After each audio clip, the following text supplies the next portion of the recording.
Welcome to Indiana Sports Beat Radio, presented by Andy Moore Honda of Bloomington and Southern Stone Restaurant. Looks over the middle, second guesses, fires, throws. Does he make the catch in the end zone? Yes! Touchdown! Oladipo to win it. Another one! He got Another it! one! Another one! Huge hole. He's at the 30. He's going to go. 10, 5, touchdown. Jonathan Taylor. Works down by Burke. Bounces into Cody. Puts it up. Scores! Now, from the Golf Club at Eagle Point Studios, here's your host, Jim Coyle. Hello, everybody. Welcome in. It is Thursday. Indiana Sports Beat Radio coming to you. Jim Coyle with you as always, joined by Dustin Schutte, as we are, from Saturday Tradition. How are you, sir? Do you really want me to tell you? Because I feel like I'm going to make a lot of people envious and jealous if I talk about the warmth and the golf that I've been playing and all that stuff and rubbing it in. Yeah, and doing this in the I'm like, okay, what are you going to do the rest of the year? Football's over. Well, we still have recruiting. We still have. So basically you take off until like June or July now. You're done for the next 6 months. Oh no, recruiting. He's shaking his head. Spring ball, transfer portal stuff, all that good stuff is always at the forefront. There's always plenty of stuff to talk about, even in the off season. I'm just kidding. Yes, coaching hires now. Now it's even more so. Transfers, portal, coaching hires, NIL, conference realignment that is nonstop. Yeah, I was just kidding you. Speaking of coaching, you don't have to go very far. Indiana apparently has its new defensive coordinator, and it looks like a new defensive lineman as well, and Paul Randolph. We'll wait for those official announcements, but Randolph comes from Texas Tech, not a bad place to come from. High octane offense. So that is good. He's used to going against that, but my question is, Indiana seems to be making all the coaching changes on the defensive side, which is where they were better. Yeah. It's going to be interesting, too, because I feel like Tom Allen's going to have a little bit more of his hand in it this year because the defense it wasn't bad last season. It was good for the most part, but they just got so worn down because the offense sputtered throughout the course of the season. So it's going to be interesting. I think getting Connor Basilick from Missouri is going to be a big deal for Indiana's offense because he's got the ability to kind of stretch the field a little bit. He's played against some SEC defenses. He should fit right in with the Big Ten East. We'll see what Walt Bell's scheme, how that helps him. But that's the thing that I've been more impressed with more than any of the other coaching hires or coaching changes. I don't know. I think Charlton Warren leaving might hurt Indiana more on the recruiting side of things than it does anything else. I don't know. And obviously that's going to be a big factor. Why do you think that? He was here 1 year, no roots here. No, it was 17 years before that at the Air Force. So no Big Ten roots, no regional roots. But he did have ties to Florida and Georgia, and those are two of the biggest recruiting states out there. So I think for that factor, just the fact that you have that, I mean, Tom Allen already has a really good pipeline to Florida. Don't misunderstand me. But at the same time, it doesn't hurt to have somebody with other ties into the state of Florida and Georgia. So that's why I say we didn't get a full sample of what Charlton Warren could do as a defensive coordinator. So I don't know what Indiana loses from him in terms of the play calling, in terms of development, that sort of thing. I just think that there's going to be some sort of impact on the recruiting trail. And you're right. It's hard to tell after one season. I just think he's proven himself as a recruiter, and having those ties to those two states in particular is a significant blow. But that doesn't mean, look, they're going to get somebody now who has ties to Texas, and there's a lot of talent in Texas too. So it'll be interesting to see what happens. But Indiana right now, I don't know what is their ranking. They're top 25 currently in rivals, are they not? And in terms of their top 20, I believe. I thought they were number 18 or 19.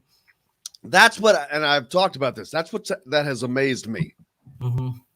They are still pulling in the transfers defensively. Yep. They were pulling them in when they did not have a defensive coordinator and a defensive line coach. So I'm like, I don't know jack about squat about recruiting anymore because nothing makes any sense when you got guys that are still coming in, because generally almost 90% of the time it's on the relationship of the coach and the player. Well, and the school is important and all that. Don't get me wrong. But at the end of the day, it's usually about the relationship that the coach makes with that player. And so to see these guys continue to come in when they were gone, I'm like, that's pretty good. It's pretty good. And I think it speaks, I think the benefit there is knowing Tom Allen's a defensive minded guy. And I think what I should have said was pretty good. Yeah. I think it helps to have Tom Allen know he's a defensive minded guy. He knows what he wants to do on that side of the football. And you can have a different coordinator come in with his own kind of thoughts, but it's going to be within that framework that Tom Allen, he's going to say, this is what we want to do. Takeaways has always been a big thing on Tom Allen's radar. So you know that they're going to try to do that. It's going to be interesting, but I think that's why they're able to land some defensive recruits, is because with Tom Allen, he recruits well anyway as a person, just because he's so genuine on the recruiting trail. He's never not himself. So I think those two factors is why Indiana's still been able to land some highly talented recruits and some kids out of the transfer portal. Most of you probably noticed that the Big Ten altered the schedule next season, changes a few teams. One of those included is Indiana is affected by that, but not a big change. They will be playing Illinois, though. Who did they lose? Northwestern? Yeah, I think they swapped Northwestern for Illinois. Now Northwestern will play Penn State. So so does Indiana open? They open with Illinois next year, then, right? Mm-hmm. Yep. So yeah, these changes were for next season. And oddly enough, again, Indiana, I want to look through these of the Big Ten teams.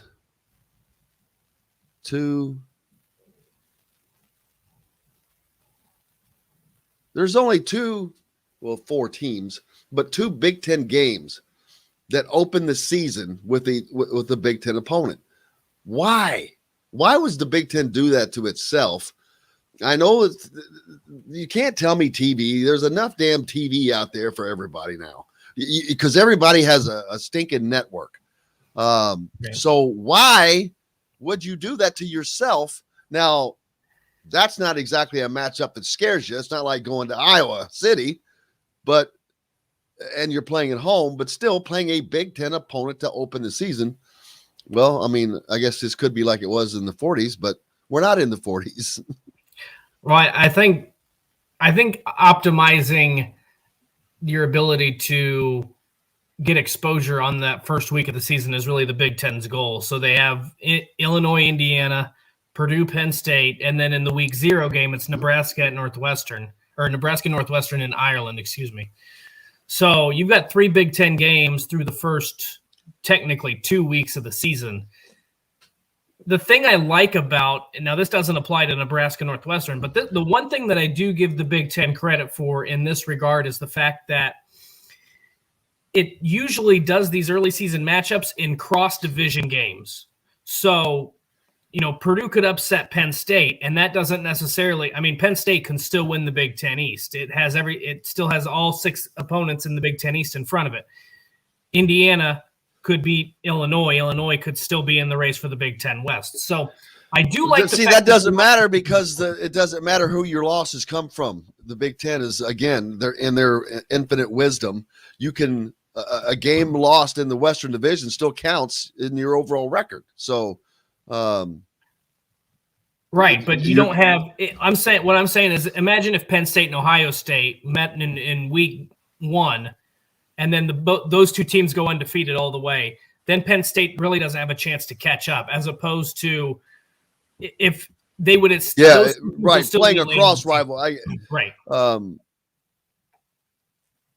And I just noticed this also. Illinois, not only are they opening up their conference season, they don't open it up in week 1. They also have a game in week 0. Now, Illinois? They're playing Wyoming, it looks like. I see a draw. Oh, yeah, you're right. Yep, you're right. I forgot about that. So, correct. Wow. So they open up week 0. So that's going to be a huge advantage having a game the week before Indiana opens the season with a conference foe. That is a trap game. I've never seen a trap game at the start of the season, Dustin. That is a trap game waiting to happen. Illinois, Cinderella story here in Augusta. They've been sucking so long, but actually they were kind of competitive last year already with Bielema, and they're probably going to get better. They're going to have that game to play in front. That is a gigantic advantage.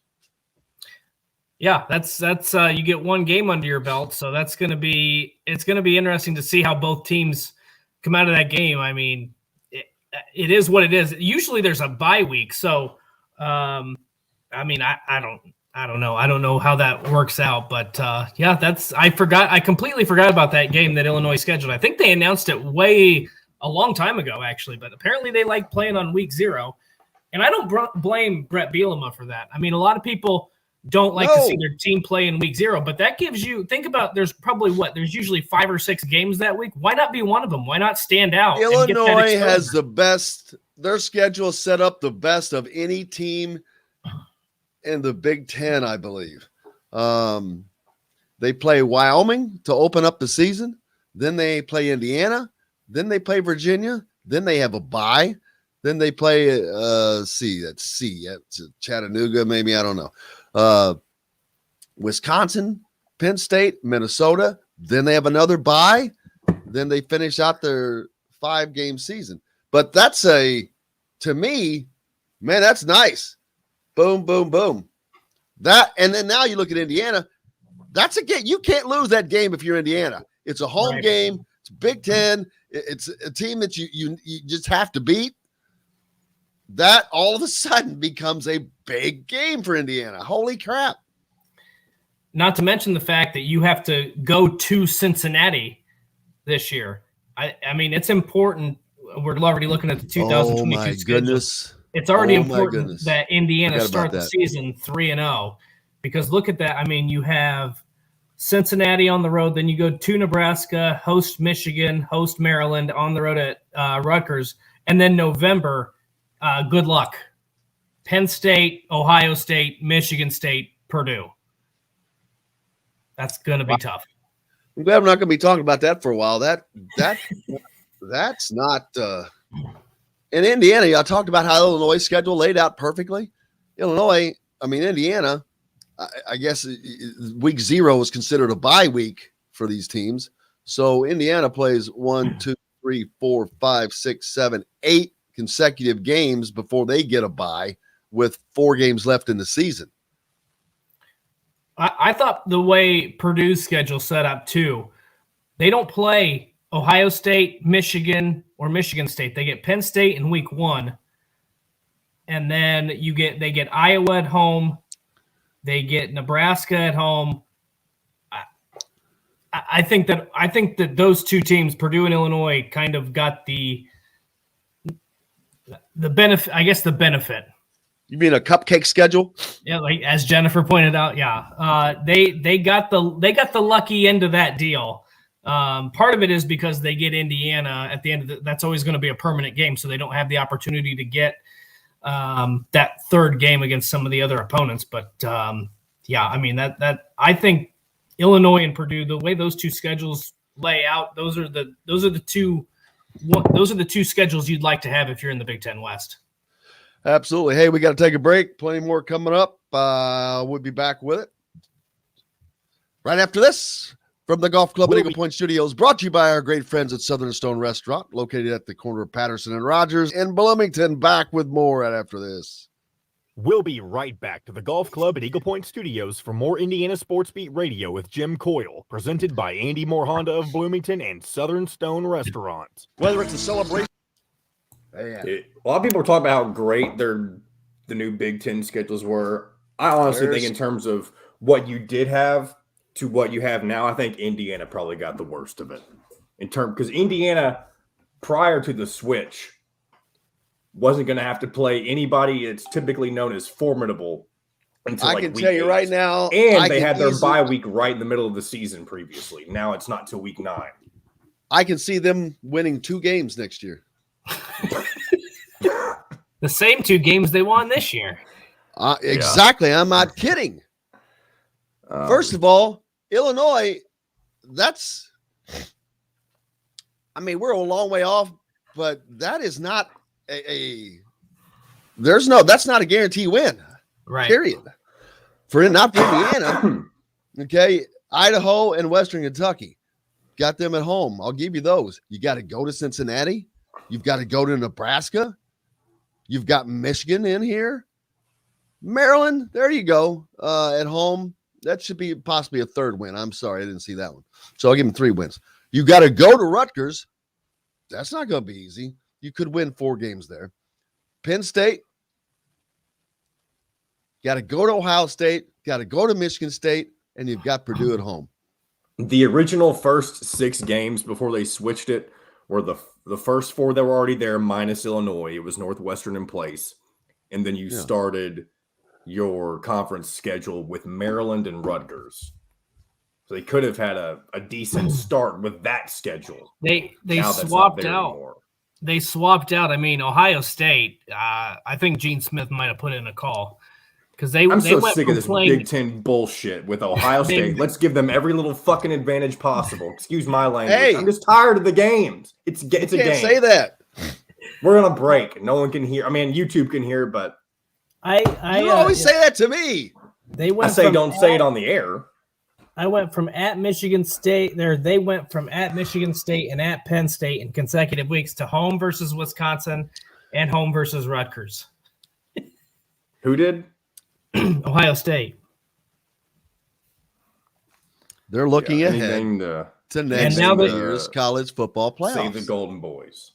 That's the SEC does it. The SEC does it to Alabama too. Each conference tries to protect their own if they can. They don't do that in basketball. At least I don't feel like they do. No, because Matt Taylor to bring some sanity to the conversation. Sanity? And how we doing? Pretty good, buddy. How are you? It's never a good thing. Oh, shoot. We got 5 seconds. Here we go. Should be asked for Indiana Sports Beat Radio. This segment is brought to you by Andy Moore Honda of Bloomington. Now back to the Golf Club at Eagle Point Studios for more Indiana Sports Beat Radio with Jim Coyle, presented by Andy Moore Honda of Bloomington and Southern Stone Restaurant. Welcome back. It is Thursday. Kind of an overcast day out there, but that's okay. It is January. Dustin Schutte with me from Saturday Tradition. Now joined by Matt Taylor from Indianapolis Colts. Matt, we were just talking about the change in schedule for the Big Ten that came out. And you follow Indiana a lot, and the Big Ten, and you're a Big Ten guy. Man, Indiana now opens up with Illinois, which is a change, but I just noticed it's the first week for them, for both. No, it's called week 1 in college football, but now they have a week 0, which is stupid. It makes no damn sense. Just 1 is 1. Why can't 1 just be 1? I don't get that. So when is the game? Is it 0 or 1? They play for Indiana. What's in week 1, but Illinois plays a game in week 0. I have no idea what the hell you're talking about. You've Exactly. lost me. You lost me. So is -1 then August? Like, is that it? We're playing training camp. We're having a scrimmage. That's -1 week. -1. They are in August. Yeah, D-, whatever. But the point is Illinois actually plays a game in week 0, where Illinois or Indiana, they like a lot of people they don't. So Illinois is going to have a game prior to the conference opening game was the whole point of that whole thing. But yeah, it's let's double back. Why did they redo the schedule? Why did it change? Dustin?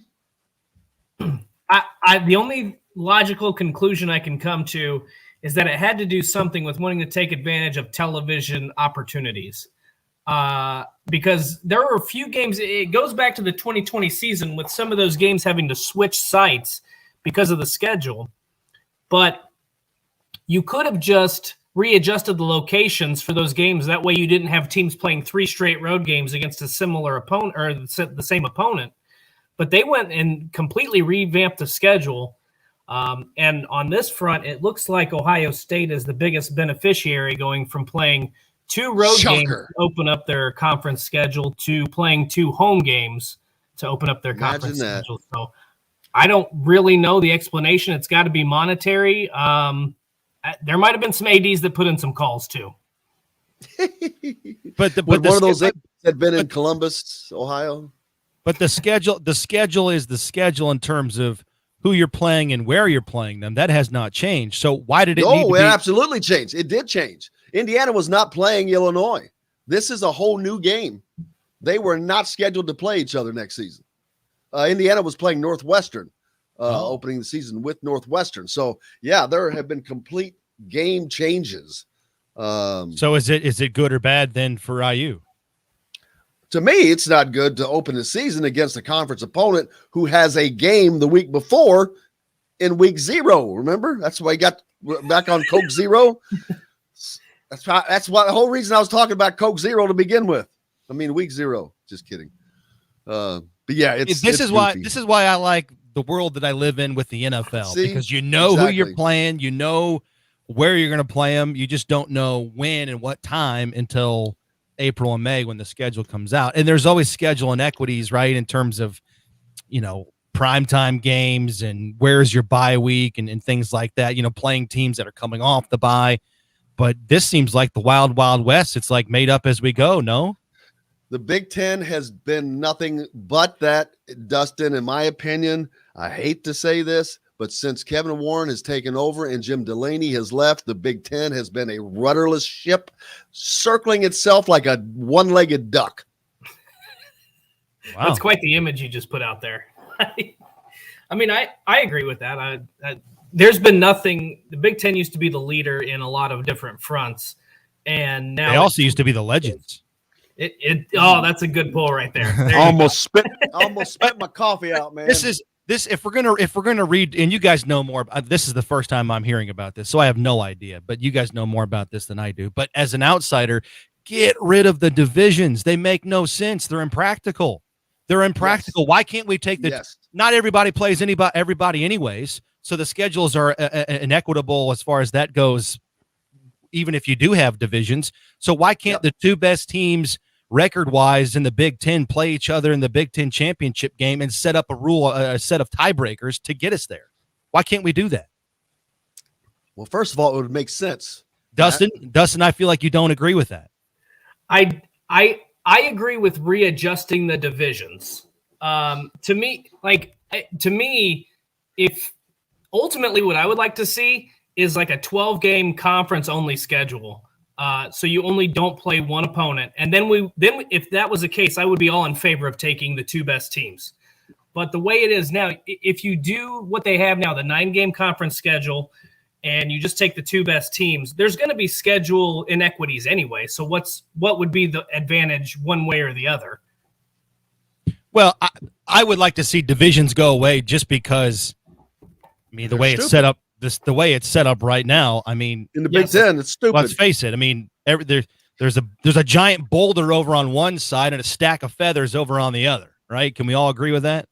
Yep. Exactly. The Big 12 still does it that way, divisionless, right, Dustin? They're divisionless, correct? They have 10 teams, so that's what I'm saying. If the Big Ten had actually 10 teams and it was a 9-conference game schedule, I'm all in favor of playing the 2 best teams. That would be basically you have a rematch between the 2 best teams. I'm all in favor of that. I don't disagree with Matt's opinion. I'm just saying that in this world, I would rather see the Big Ten maybe move Penn State and Michigan State over one division and then bring Purdue and, I don't know, Iowa, whoever you want to bring, Iowa, Nebraska, to the East Division and kind of try to balance it out. Why do you have to stay? You know, why not change divisions? Go into it each season when teams are supposed. Well, you can't do that because you never really know. But I'm just get rid of divisions, because in the NFL, guess what? In the NFL, you have wild card teams, and it doesn't matter if you win your division. It doesn't matter if you win your division to make the playoffs. There's a set of tiebreakers in place. But going back, you correct me if I'm wrong, Dustin. Maybe I have this wrong, but let's say that Penn State and Ohio State end up with the same record in the Big Ten East. Let's say they both finish out the conference schedule at 7-1, whatever it is. But let's say that let's say that Ohio State's one loss on the season was to Penn State. So Penn State won the head-to-head matchup. But Penn State has a worse record outside of the division, and so therefore Ohio State goes to the Big Ten championship game because Penn State had a harder crossover conference schedule. Does that make sense? That's why divisions make even less sense for me. Yeah, that's it. That's a great point. And I've been pounding my fist at the table for this. You should only be judged in terms of whether you go to the Big Ten championship game based on your division record. 100%. 100%, because then you're talking about schedule and equity. Right. And so, if that's the case, I mean, to me, that's been the easiest solution to all of this, because why is it fair that, as we were talking earlier, we got a head-to-head win and then we still have to sit it out? Last year, I mean, you could have Nebraska, who plays Michigan, Ohio State, Michigan State, or Purdue, who plays Indiana, Maryland, and Penn State. Yeah. I mean, so it makes no sense as to why they don't make that kind of alteration. There's no way you can tell me the Big Ten did not do this with Ohio State in mind. As you look at their schedule, they have they open the season with 5 consecutive home games. 5. College football, you only play 12 damn games. Then only one time do they play back-to-back road games, and they end the season at home against Michigan. They have 8 home games, I think. How is that? How can you have 8 home games? Buying 3 of them. Brand new world. Holy crap. You buy 3 of them. I can't tell who they're playing against, and I can't recognize what that symbol is. Oh, Tulsa, maybe? Tulsa Golden Hurricanes is one of them. But I don't see Notre Dame. Oh, wow. Yeah, they opened the season against Notre Dame. So speaking of scheduling, I do have a Colts-related question for Matt here, because since we have Matt on, that's what we should be talking about. I had a question about this. Because we talked about it in the off season last year. Really, of all the things, why of the Colts, your questions about scheduling? I actually prefer this, so yeah. Okay, I just want to know. You talked about this last season when the schedule came out. Does Jim Irsay need to go to the NFL office to get the Colts some primetime home games, or what's the situation there? That's serious. That's a serious question, because Indianapolis has been a good franchise, not one that should be shunned from national TV games. Well, I don't have this in front of me, but Indianapolis was kind of in the same neighborhood. They were on par in terms of their lack of home primetime games with teams like Jacksonville and the Jets and Washington. And Indianapolis hasn't been the Patriots or the Steelers or Kansas City in the last 4 years, but they sure as heck haven't been Jacksonville or the Jets and some of these other terrible teams either. And so their lack of exposure in primetime home games up until this season was sort of baffling. Now, I think the NFL sort of threw them a bone this year with a home primetime game on Thursday night against the Jets. That's sort of the least shiniest night of the week in terms of primetime, right? Thursday night, everybody has to play on Thursday, and so it's it's sort of like the Colts got their turn to host a Thursday night game because, quite frankly, they never get to host Thursday night. I think, again, I don't have the numbers in front of them, but like 70% of their all-time games on Thursday night have been on the road. But at any rate, I mean, if you look at the 2022 schedule coming up, there are some opportunities, if you will, for some home primetime games. You're going to play the Steelers at home. You're going to play the Chiefs at home. You're going to play the Chargers. You're going to play Philadelphia. Those all kind of have sexy storylines about them. I mean, Pittsburgh is, annually one of the best teams in the AFC. They're always in the playoffs. Kansas City, it goes without saying, with Patrick Mahomes. And that's a sexy quarterback matchup, with a marquee player in the NFL coming to play the Colts. Same thing with the Chargers with their young quarterback. And Philadelphia is a nice little storyline because you've got Frank Reich and then Nick Sirianni, the former offensive coordinator for the Colts. He's now the head coach with Philadelphia. So that has some primetime, sexiness to it, if you will. But the Colts were through a bone on Thursday night, and then later this season, their game against the Patriots was flexed, if you will, to a Saturday night primetime game. So that helped a little bit, but it's all about winning. And I know Indianapolis is, the perception is they don't draw big numbers nationally. I mean, that's why we always see the Yankees and Red Sox play on Sunday Night Baseball. That's why we always see the Cowboys and whoever they're playing, because people watch and the networks know that. And so they're not stupid. We might have fatigue on those teams, but it's all about ratings. It's all about numbers, and those teams have giant fan bases nationally. And so I think that does play in to the Colts and their lack of exposure, being a small market team and not a lot of, people around the country being diehard Colts fans. But it's all about winning. If you win, you get on TV, you get on Sunday night, you get on Monday night. That's really what it boils down to. And the fact that this team's, it didn't make the playoffs. It finishes one game over 500. It did not help itself in terms of 2022 gaining exposure on the national scope. And to that, I mean, obviously winning cures a lot of this, but on some level too, is there a factor of the Colts used to have, as my dogs go wild in the background, is there a factor? The Colts used to have Peyton Manning. He was must-watch television. Andrew Luck, must-watch television. Right. Is there a factor of the NFL now? Obviously, you want to expose the best teams with the biggest markets, with the biggest fan bases. But is there also now? Is it becoming a focus to get the best players in those primetime spots? Absolutely, and I think that's what elevates Kansas City. And I think that's what had elevated the Colts in the past is you do have Peyton Manning.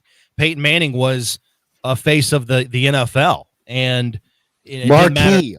That's right. I was thinking that the whole time while you talk about the Colts being a mid-market pro. But if you have a marquee, a Peyton Manning, Aaron Rodgers to me is a great example with the Packers. They are definitely mid-level. They're below Indianapolis. But if you win and you have that marquee type player, that helps. That's one of the things that can get you over that hump.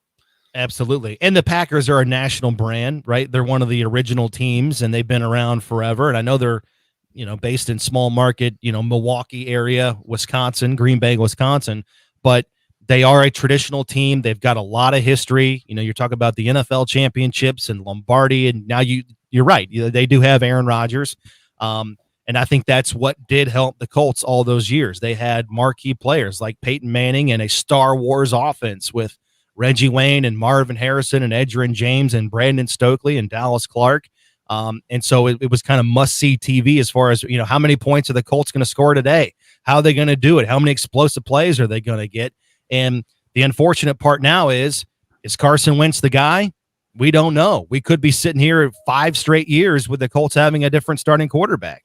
And actually, it would be 6 if you throw in 2017 when Andrew Luck was injured and you had the 1 year with Scott Tolzien. I never thought that is a big point. So, and that's what I'm saying. You've got that unknown, and the Colts don't have a first-round draft pick. They don't have a surefire way to kind of fix it or move up to, get their guy, if you will, their young quarterback in the draft. They finished 9-8. They didn't make the playoffs. They quite frankly, choke themselves in their ability to help themselves make the playoffs in the final 2 games of the season. The NFL knows that. They pay attention to that, and they want good games, and they want teams that they can rely on. And quite frankly, the Colts did not help themselves in terms of being able to close games out enough this season for the NFL to merit the Colts to be exposed on Sunday night and Monday night. I agree, absolutely. And since there's no point in asking you a lot about the quarterback situation, because I'm sure that not that you're not a very important cog in the Colts wheel, I don't think that they're asking you about their next quarterback move. So none of us know, I guess, what's going on is what I'm trying to say. But we were talking about Jim Irsay yesterday, and I said, man, he's got to be one of the best owners in all of sports. He doesn't meddle. He's not out there just throwing out stupid tweets all the time, and they're not making dumb moves. And he wants to win. He wants to have a Peyton Manning again. When you've had one, he grew up, and was it Mike DeCourcy pointed this out? I was like, oh my God, I forgot. He grew up probably picking up the towels for Johnny Unitas. And then as an owner, he had Peyton Manning.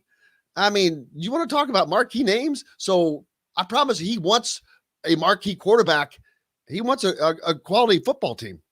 There's no doubt about it. I mean, he's a lifer. I mean, to your point, yeah, he started out as it was the family business, and he wanted to be a part of the family business as a 10, 11, 12-year-old. And you're exactly right. He started doing, equipment, and he was in the locker room with those legends like Earl Morrall and, Lenny Moore and Johnny Unitas, so on and so forth, in the great Baltimore days and all of those NFL championships. So he saw how it was run, and, Don Shula, and just the greatness that the organization had historically dating back to 1953, and then the move to Indianapolis, and, learning from his dad, and quite frankly, learning what not to do, how to not be an owner with the mistakes that his father made. Being a general manager at age 24 years old or whatever it was. And then, bringing in Bill Polian, drafting Peyton Manning, having all of those successful seasons where you are routinely going 12-4 and you're making it look easy, and you're going to the playoffs, and then you get to the mountaintop in 2006. You have all of those epic battles with the New England Patriots. So, yeah, he desperately wants to win. He doesn't shy away from it. He talks openly about the fact that he wants to bring 2 Super Bowl championships in a decade's time to Indianapolis. Obviously lofty goals, right? Hard to do, but he thinks he has the people in place at the top to pull it off with, a general manager and Chris Ballard, and a head coach in Frank Reich. And it just guts him. Last Sunday's result absolutely just guts him, considering, the amount of resources that he gives, the dedication that he has. And you're right, he doesn't meddle. He hires people to do their job. He trusts them to do their job. That being said, it doesn't mean he doesn't have opinions. It doesn't mean he doesn't weigh in when he feels like he should step into the conversation. And Frank and Chris know that. He's allowed to, right? It's his money. It's his business. It's his franchise. He can do whatever the hell he wants, and rightfully so.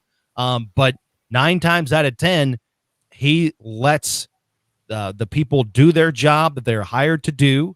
But he is a great football guy and a good football resource because he's been around it his entire life, and he knows what greatness looks like, and he can give advice when it's applicable. But he does strike a good balance of being the owner, but then also being a football savant and being a an appreciator, if you will, of history, and knowing what it takes to bring home a championship. So I know it's incredibly disappointing for him on all levels last Sunday. The last thing before I get you out of here, Matt, is when is there a timeline, do you think, when a decision will be made on what they're going to do as far as they're going to go forward with Carson Wentz? Or is this going to be something that drags out? Or is there a date ahead of us that forces them to make a decision, whether it's contractually or league, where they will have to decide, hey, we are either sticking with him or we're going to try to do something? No, I mean, I think it's going to be really fluid. I mean, like I said, as of right now, the Colts do not have a first-round draft pick. They don't know who's going to be available. right around free agency. You have salary cap casualties. You have players that move up the board, move down the board in the draft process. So there might be a quarterback coming out of college that we don't even know about in terms of his stock and how viable he is to project to be a quarterback in the NFL. And that's not to say that they don't believe in Carson Wentz and his ability to get better and process things and have an entire offseason where he's healthy and go through an entire OTA period where he is the guy and getting more time on task with receivers and skill players. Wentz has 3 years remaining on his contract. And, not to get too in the weeds, but $15 million of that is guaranteed right now. If they cut him after March 19th, which is the first day of the new league year, which is the first day of NFL free agency, they're going to owe him $28 million for next season and $0 beyond that. Obviously, if they trade him to another team, they're going to owe him $0. That contract just gets, dumped on the other team. So long story short is financially and from a contract standpoint, it's likely he's going to be here next season. It's also likely he's going to be here next season, given the fact that the Colts don't have a first-round draft pick. Even if they want to move up, it's going to be hard to do that without that bargaining chip. And there's just not a lot of great names on the free agent market as of right now, right? Guys that have expiring contracts going into free agency.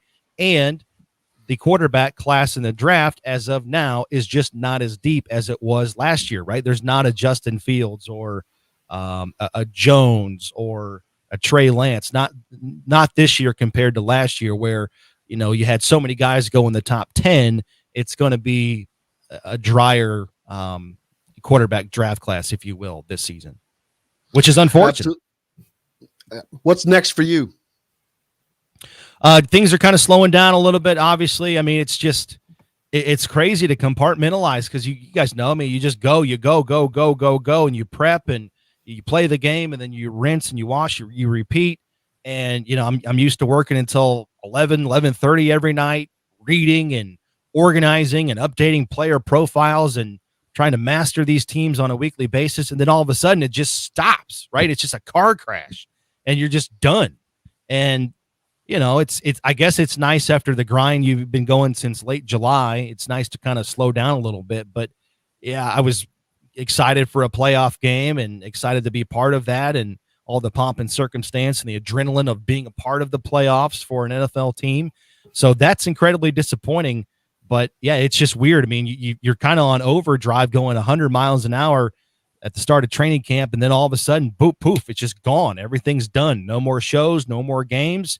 And you're just sort of, trying to figure out how you plan and get ready for the next season here in the off season, which is here way sooner than we thought. Sounds like a nuclear bombing has happened and people are out just wandering around. Right. Trying to figure out where it came from. Can't tell you how much I appreciate you, brother. Look forward to talking to you next week and you getting some time off and maybe you can sneak down to Bloomington, come to a basketball game. I would love that. Yeah, let me know. Well, yeah, definitely. You know what? We're going to have to get you down here and do a post-game show with us. That's exactly it. Oh, what a great idea. Seriously. I'm serious. Appreciate you, brother.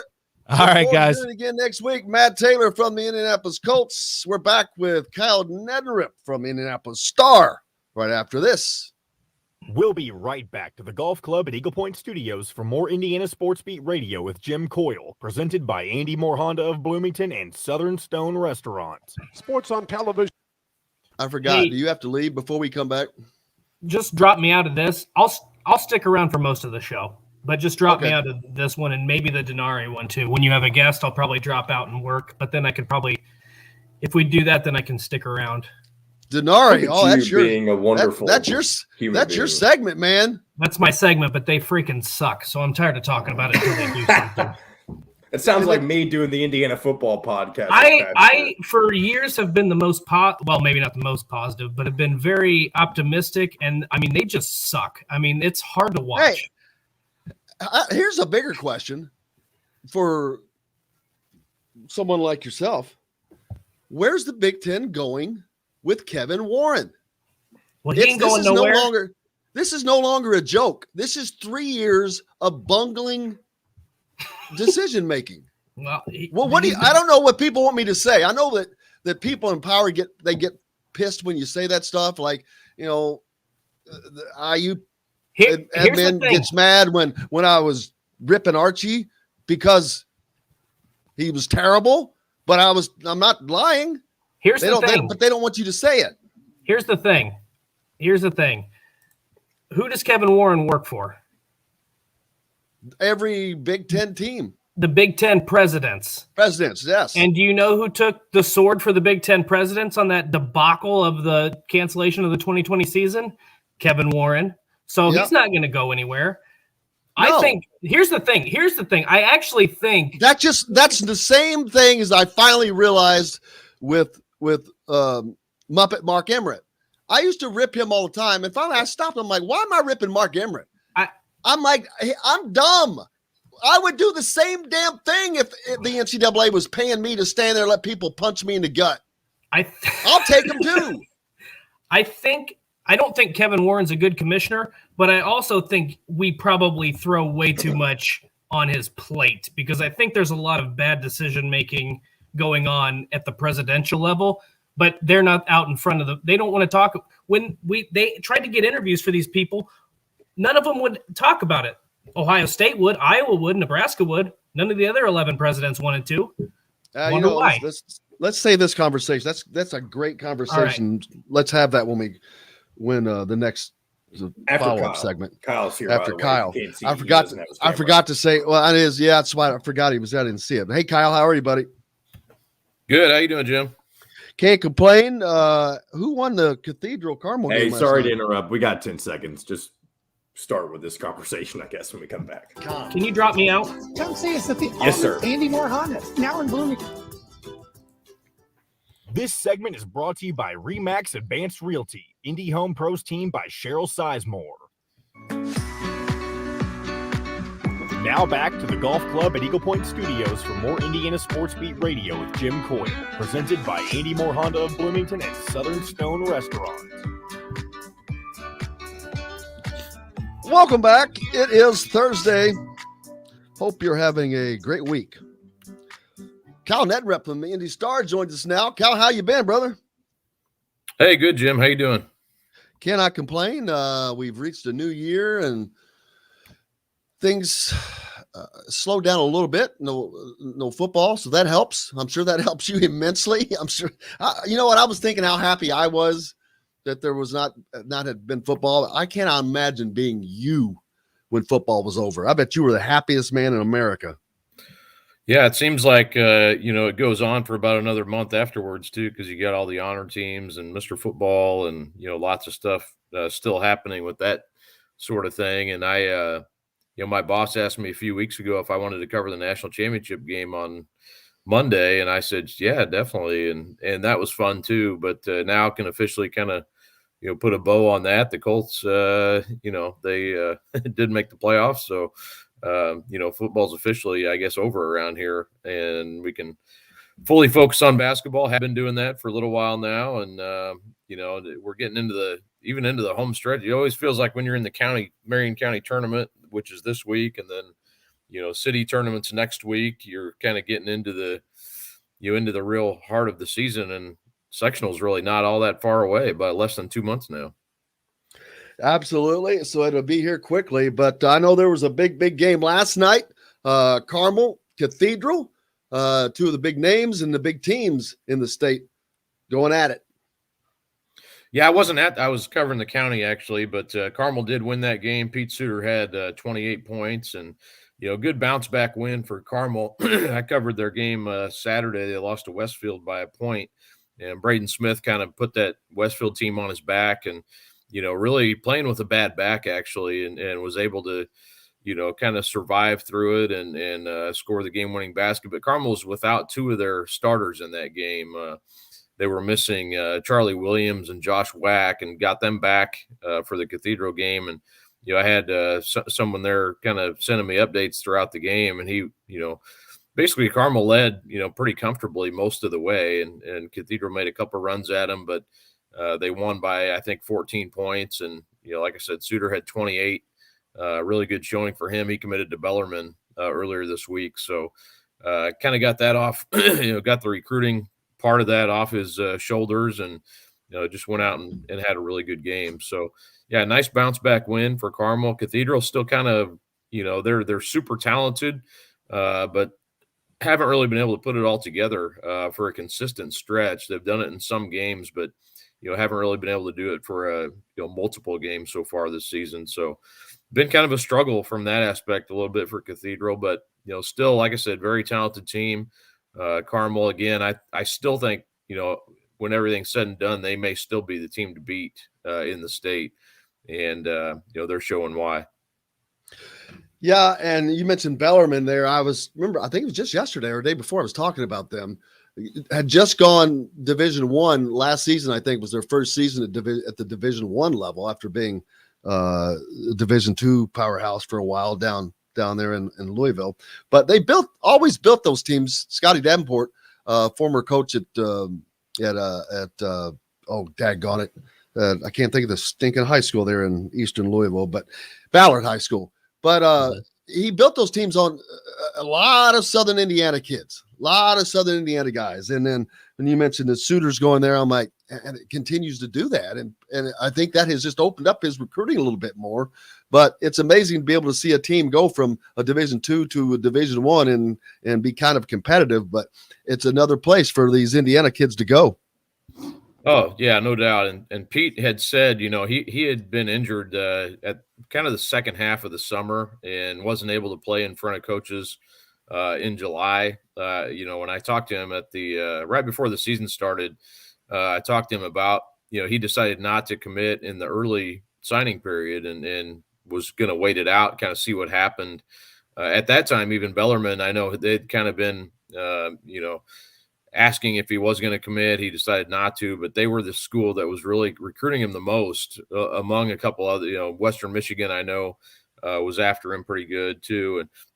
But he wanted to wait and see what else was out there, and, ended up kind of, he had to miss another game here recently due to injury. And I think just felt like, Bellarmine, they really want me. It's a good fit. It's, they know what they're getting with Pete. He's really a good all-around player, tough kid. And, I think when you look at it, I think it's going to be a really good player at Bellarmine. I think that's you hear good fit a lot, but it feels like that's a good place for him to be an impact player, maybe even early in his career. So, good for him. I think that's Bellarmine, obviously, like you said, they know what they're doing on the recruiting trail. And I think that's going to be a good place for Pete to play.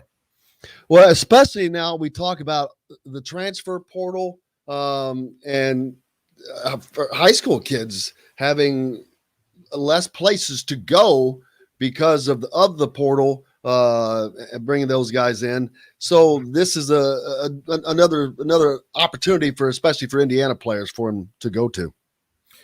Yeah, definitely. And I think that's you mentioned going from D2 to D1, and obviously kids are always wanting to play at the highest level in Division I, and they're, even though I always say, hey, there's a lot of D2s out there that are maybe better than D1s, more solid programs, and kind of just depending on the program, you could be better off at a D2 than a D1. But yeah, I think that transition to D1 obviously helps it open some doors for you if you're Bellarmine and and other schools that are making that transition.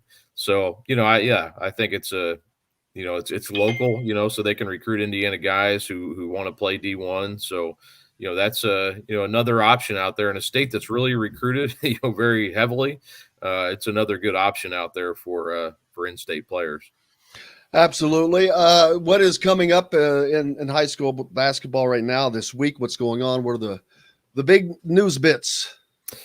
Yeah, it's Marion County tournament's kind of the always my week is full with that. I covered Ben Davis on not Friday. It's not even Friday yet. It was Tuesday night, and Ben Davis beat Lawrence North by 29 and really really stuck it to him. And how's that happen? Yeah, I was it was 6-0 right out of the gate. Lawrence North took a timeout, never really got. I think it got to 6-4, but after that it was pretty much lights out. Ben Davis was up by 17 at halftime and led by, basically 20 plus all the fourth quarter. So, Yeah, I know Lawrence North. If you read the story, Jack Kiefer from Lawrence North was kind of critical of his team, and was talking about CJ Gunn maybe not being quite physically there yet, which is understandable considering he was out for a pretty good amount. I think it was 6 games to start the season. So, I think kind of he called it a wake up call. I think it's Ben Davis really gets after you. They get into you, and if you're not ready to play, they can do that to you. Don Carlisle's got a good group there. I think they may win the county. Have a good chance to do that this weekend. So, if you don't come with it, and I thought Omar Cooper, even though they're down, 20, I even tweeted this out. I said, even though they're down 20 something in the fourth quarter, he's still out there playing like it's a 1-point game. And I think that's a credit to him. But there's some issues there. Lawrence North's got to, come together a little bit. They're not as overall as good as they were last year by any means when they were state runners up, but they shouldn't lose by 29 to anybody. And I think it'll be interesting to see kind of where they go. They don't play now. If you get out in the county, you're done for the week. And, so they don't play again until next weekend against North Central, which that'll be a tough game as well. North Central's still alive. So the semifinals for Friday, Ben Davis and Pike, which should be a really good game in the late game. And then the early game, Southport made it through. They're 7-5, and they host North Central, which I covered them last night. They beat Brebeuf in a really good game, 55-51. And Billy Smith had 21, the Miami of Ohio recruit for Brebeuf, but North Central able to get it done. And, it's kind of, it's surprising they haven't been to the semifinals in 5 years. It's always interesting to look back through the history of the Marion County tournament, and Ben Davis hasn't won it since 95, which is incredible to me. But it's hard to win those 4 games in a week, and there's lots of talented teams obviously in the county. So it's always fun to cover that tournament, though. Friday night at Southport's always a good couple of games, good doubleheader. It's like the Georgia Bulldogs pulling in their first title in 41 years. Long time between those some of those things that happen. Yeah, exactly. Yeah, that I'd kind of being there Monday night at Lucas Oil was surprised. I guess you don't think about that, because they're always seems like they've always been good here recently. But yeah, 1980 the last time, and it's but yeah, Ben Davis kind of the same thing. It's like how does that happen? That they don't win a county, but look who you're going up against. Those Lawrence North teams and North Central teams that are always good, and the Pike teams over the years have been really good, and it's just it's hard to get through. Warren Central's had obviously their times up in the county, so it's hard to get through there. Absolutely. What's coming up this weekend? Just kind of putting something together. Like I said, I got the Marion County this weekend, and then Johnson County is also finishing up their tournament. We could have some potential news on the conference affiliation thing that's been in the works with the Hoosier Crossroads Conference. That's still, I know they're meeting later, but it could be something coming down on that. So keeping my eyes on that. And I don't know if you saw I went up to Harrison Tech last week, and the Harrison coach, he had sent a letter to the IHSA about the kind of the basketball statewide in the state. Is that yeah? I saw that. I didn't remember who that was, but yeah. Yeah, so that was that got a lot of interest, I would say. So kind of following up on that, and hoping to write some more about that. So always got a lot going on. And the thing is, what Kyle's talking about is basically it's teams that are bringing in players from all sorts of different places. But that is an issue that IHSA has dealt with not very well, as we've seen. Last year we had the transfer stories that they had really not done well on. But there's other things that go into this, international players and all kinds of things. But, it's a trickle-down effect, Kyle. I mean, there's no way. Someone mentioned the other day that said, how long before this NIL thing makes it to high schools? I'm like, well, you don't have to play high school sports, number one. Number two, they're under 18, so I don't know about that. But it still plays a part because they see that and they still want that. Well, why they're getting that? Why can't we get that? So I promise you the entitlement, the sense of entitlement, and don't get mad, people, but that sometimes that's what it happens. That entitlement kind of trickles down. Yeah, I mean, the NIL is something that they're going to have to address or not address. You know, it's I guess up to the individual state, you know, how you're going to deal with NIL. But, you know, and I don't know that there's going to be a whole lot of money to be made but I don't, you know, who knows? I mean, I think that'll play itself out. You know, we'll see more kids go to prep schools and have opportunities maybe elsewhere that or promises elsewhere that will lead kids to leaving, I think, probably more often than ever. And I think this story, you know, and I don't agree with everything the Harrison coach said, but you're kind of reporting what he says. And I gave the Tech coach a chance to talk, and I've known Damon, and you know, all these kids. You know, it's fair to point out too, all the kids who Tech has, even though they started out elsewhere, were eligible to play by IHSA. They're all cleared to play. So, you know, that's not like they're playing outside the bound. It's not like they're playing ineligible players. You know, and I'm of the opinion too. It's like, you know, not every school is created. You know, Tech doesn't have the ability like a Harrison does to build a youth program and a feeder system that's as stable as a suburban school, a small town. You know, it's just not, you know, be realistic about it. It's not as easy to do that. So you're always going to have more transfers at a inner city school and more transient student enrollment, you know. So I think it's fair to point that out too. You know, so I think there's multiple layers. I think there's more to be done, you know, with this story. And I know Mark Reinhardt, the Harrison coach, you know, there are other coaches who agree with him. There are coaches who don't. You know, like any story, it's there's gray areas. It's not just black and white, right and wrong, or you know, there's a lot to it. And like you said, the IHSA doesn't have they can't investigate every little every little thing. So, you know, I think Reinhardt's point is it's you know, basically he said this is that it's kind of up to the schools, the administrators, the coaches to, you know, we don't schedule teams that we think aren't playing by the same rules that we are. And I think that's kind of where it will go from here is, you know, if you don't think schools are playing the same way or by the same rules or whatever you think in your mind, then maybe you don't schedule that team. So, you know, I don't know what will happen. Basically, it's why Lala Mira does not play in the IHSA tournament. True. Yeah. I mean, it's apples and oranges. They're getting kids from all over the country. And that's not what Tech is doing. You know, but you know, they do have kids who started out at Marion, kids who started out at Muncie Central, Anderson, Richmond, you know, so and when you have that many, that's too much. That's too much for coincidence. Well, and and Damon was a AAU coach who coached some of these kids, so you kind of put the two together. I think that's where a lot of this frustration from other coaches stems from, you know, and again, it's you know, it's multiple. You know, they were eligible. You know, the IHSA ruled them eligible.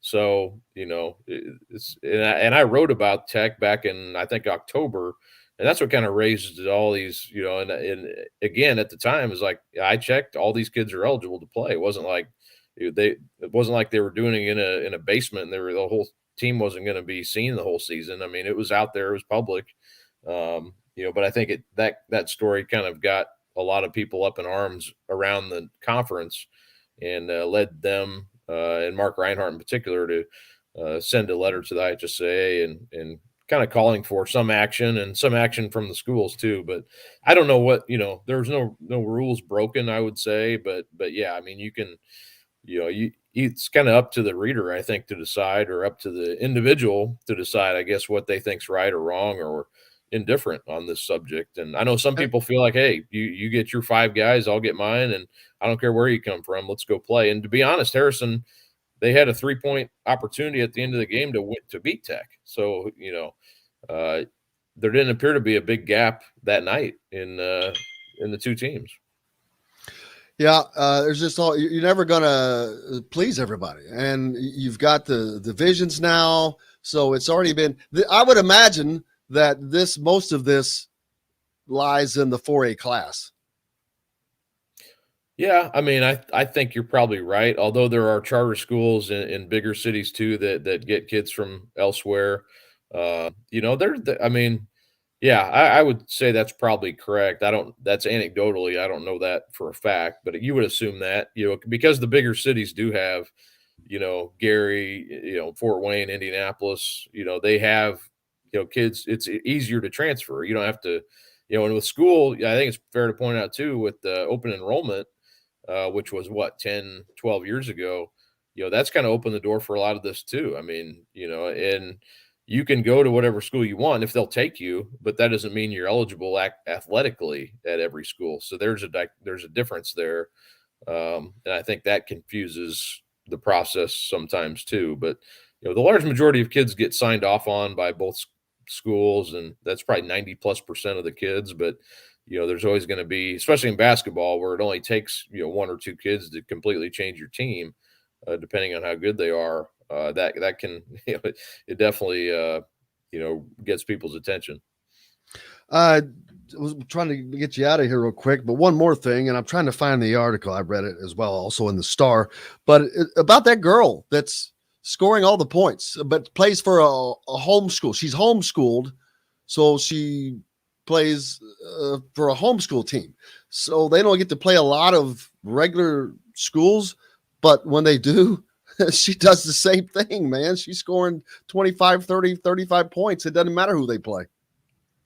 Yeah, it's fun. If you go through I'll go through the max preps and see, who the leading scorers are sometimes, or, it's a lot of these schools, there's home schools, there's non-HSA schools, and, there's kids averaging 30 something. And it's like, man, I didn't even heard of these schools, let alone the players. So yeah, there's good players out there all over.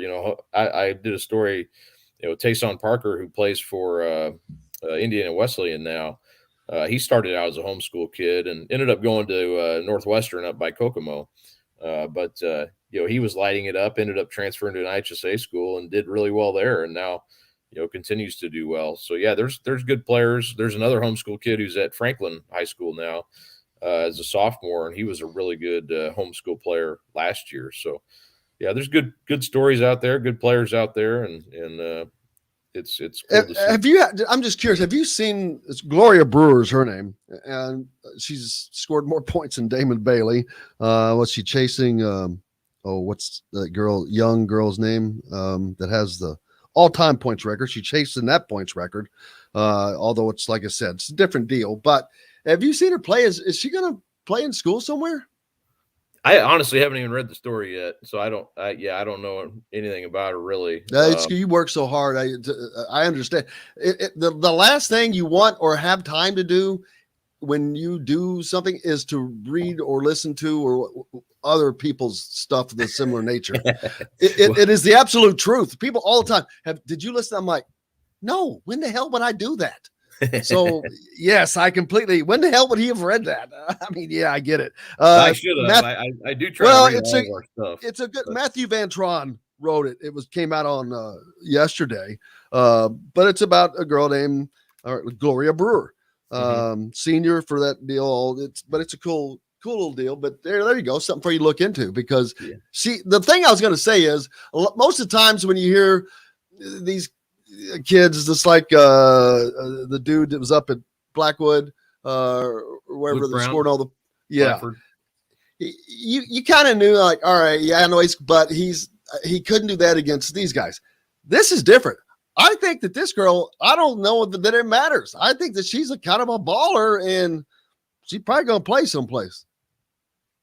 Yeah, it just makes it all weirder because you're not getting the training. If you're homeschooled, there's no way you're getting the training, it would seem, unless you're personal training.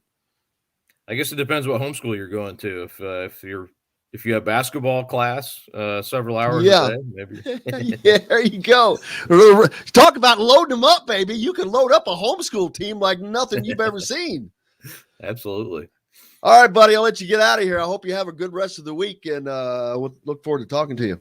Okay, thanks, Jim. Thank you, Kyle Neddenriep from the Indy Star. Make sure you give him a follow. and be a subscriber. I am. Hey, we've got a little more coming up. Dustin Schutte is back on with us when we come back. Chris Denari joins us later as well. Indiana Sports Beat brought to you by our good friends at Remax Realty. If you're looking for a home in the Indianapolis area, you need Cheryl Sizemore's 2 decades of experience. That could be the difference in you getting the home you want. We're back with more right after this. We'll be right back to the Golf Club at Eagle Point Studios for more Indiana Sports Beat Radio with Jim Coyle, presented by Andy Moore Honda of Bloomington and Southern Stone Restaurant. If you're in the market.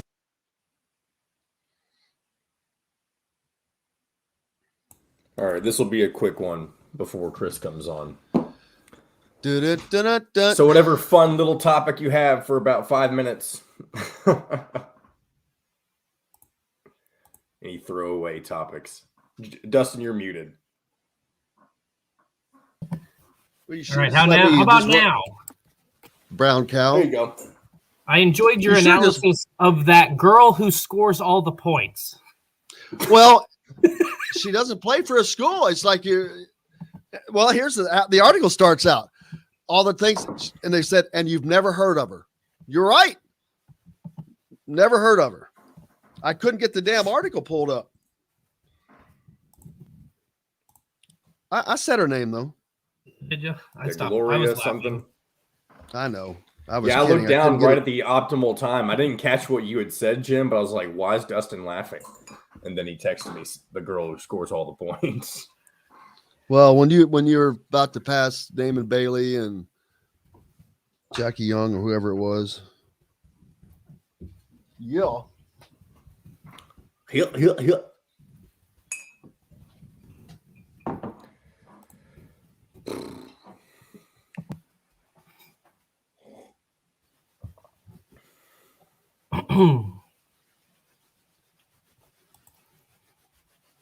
Dustin, what is it that you all said you were going to talk about before Kyle came on? Y'all can hit that topic real quick. It was something about the Big Ten. It's about Kevin Warren and what happens while he's still here. Where's the Big Ten go while he's still here? That kind of stuff. Yep. Okay, yep. Some big news. Okay. Yeah, I will have to duck out for the Denari. What do you got? Cincinnati's cornerbacks coach is going to Ohio State. All right, I caught that actually a few minutes ago. Just saw it pop up. What?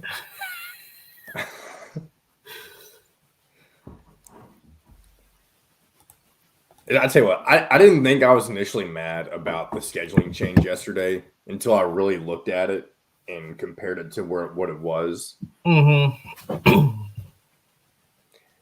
Well, it's not like Ohio State has trouble with the schedule anyway. Yeah. However, there's no doubt, even though you're playing Wisconsin in the first Big Ten game, that you got 10 seconds, Jim, by the way. I don't know how far back-to-back home games benefits. Max Advanced Realty. Let Cheryl Sizemore get you in the home you want today. Cheryl at IndyHomePros.com.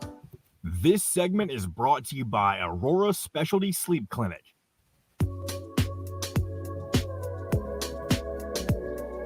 Now back to the Golf Club at Eagle Point Studios for more Indiana Sports Beat Radio with Jim Coyle, presented by Andy Moore Honda of Bloomington and Southern Stone Restaurant.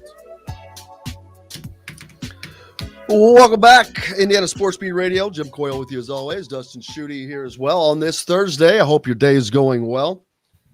All kinds of stuff to talk about. Game night for Indiana tonight, of course, as they are in Iowa City to take on the Hawkeyes. We'll talk about that a little later as well. Chris Denari will join us.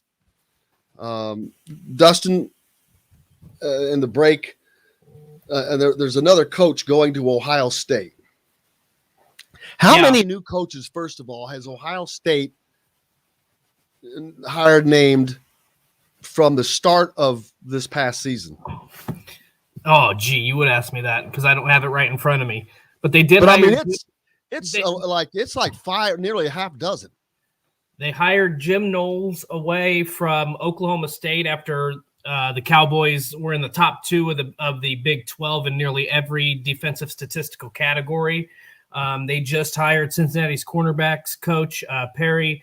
I hope I pronounce this, Iliano, away from Cincinnati. Obviously, Cincinnati's secondary played pretty well this past season, got into the college football playoff. They just hired offensive line coach Justin Fry, a former Indiana offensive lineman who was at UCLA. He had some ties to Ryan Day back to the Boston College days, I believe.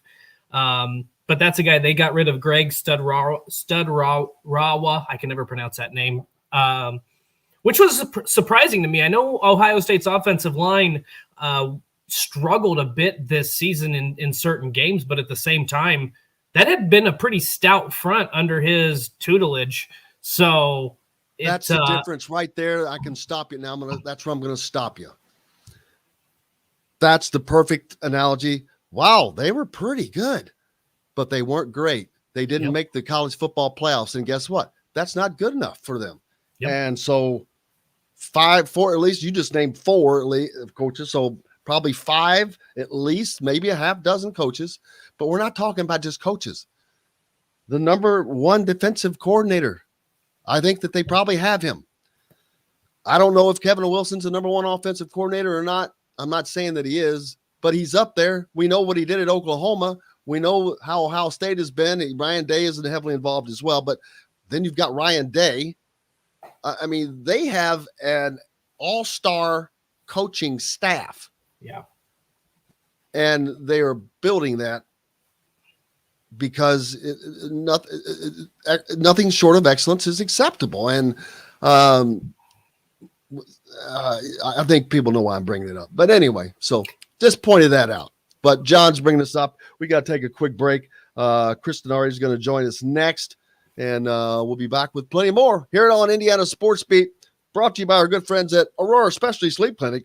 Dr. Steve Green, former Indiana player, Bob Knight's first recruit, Brad Evans, both partners in that. If you have problems sleeping, they can help you. Go see them up in Indianapolis. Back with more right after this. We'll be right back to the Golf Club at Eagle Point Studios for more Indiana Sports Beat Radio with Jim Coyle, presented by Andy Moore Honda of Bloomington and Southern Stone Restaurants. Whether it's a celebration. All right, I have to drop out and get this story too. Okay. Yep. We'll see you next week. We'll talk to you in a minute. I was like, I don't know what I'm going to do. I said, the Pacers series, that's your segment, man. Yeah. Dustin, I'm like going, you're just all, he's like, I'm just too upset. He's given up on him, Chris. Yeah. Last night wasn't real good. It's crazy because Saturday we played really well against Utah. Yeah. Yeah, it was not a fun broadcast last night. Well, and that was a home game, wasn't it? Yeah. Boston played really. They're two, Tatum and Brown, they were really good. Tatum came out and hit his first 4 threes. Brown hit 7 threes. They had 67 points between them. Throw in Dennis Schroeder with 23. 3 guys had 90. Romeo Langford had 3 points in 3 he minutes. played the last 3 minutes. He's just collecting a check, huh? Yeah, it'll be interesting to see what they do. Into that him. contract. Well, I mean, if they they've got to decide if they're going to extend him or not. He started 5 games for him earlier in the year. I knew he was had been playing more, but they've just gone to a very short rotation. They really only played 3 guys off the bench last night.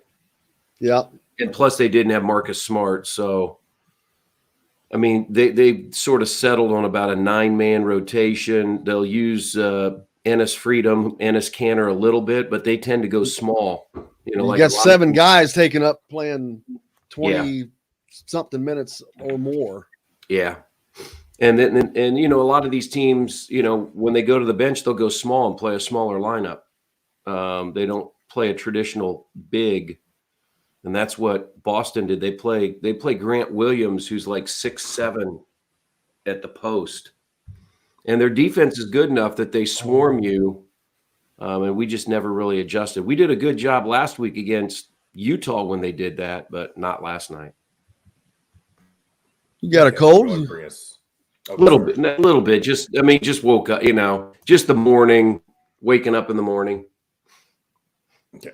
48 months and $0 down. Get more to your door with Andy Moore Honda. My deeper voice, my morning Come voice. see us at the all-new Andy Moore Honda, now in Bloomington. Today's guest is brought to you by Reynolds Family Dentistry of Sillersburg. You need $1 million smile for those championship photos, and that's exactly what you'll get with Reynolds Family Dentistry. Now back to the Golf Club at Eagle Point Studios for more Indiana Sports Beat Radio with Jim Coyle, presented by Andy Moore Honda of Bloomington and Southern Stone Restaurant. Welcome back. It is Thursday, and Chris Denari from the Indiana Pacers with me. How are you, sir?